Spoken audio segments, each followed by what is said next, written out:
पुणे सातारा रस्त्यावर जुन्या कात्रज बोगद्याच्या अलीकडे असलेल्या खोल दरीत गुरुवारी दुपारी 4च्या सुमारास एक ट्रक कोसळला। या अपघाताची माहिती अग्निशमन दलाच्या नियंत्रण कक्षात मिळताच दलाकडून कात्रज अग्निशमन वाहन व मुख्यालयातून एक रेस्क्यू व्हॅन रवाना करण्यात आली।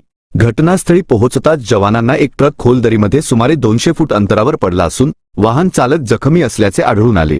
दरम्यान याच रस्त्याने कोंढणपूरला दुचाकीवरून चाललेल्या युवा क्रांती फाउंडेशन अंतर्गत पोलिसमित्र ग्रुप, पत्रकार संरक्षण व माहिती अधिकार संघटनेच्या महाराष्ट्र प्रदेश महिला संघटक वर्षा नाईक व श्रीकांत अष्टेकर हे तात्काळ तिथे थांबले।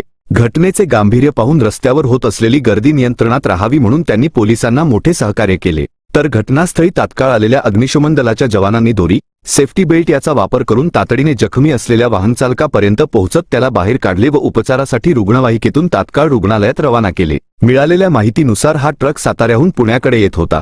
यात जखमी वाहन चालक हा लातूरचा असून त्याचे वय अंदाजे 32 वर्ष असल्याची माहिती मिळाली। नागरिकांनी आपली दुचाकी, चारचाकी वाहने चालवताना सुरक्षित व सावकाश चालवावीत, वाहतुकीच्या नियमांचे काटेकोर पालन करण्याचे आवाहन युवा क्रांती फाउंडेशनच्या वर्षा नाईक यांनी केले आहे। प्रतिनिधी सुभाष शेटे, पुणे।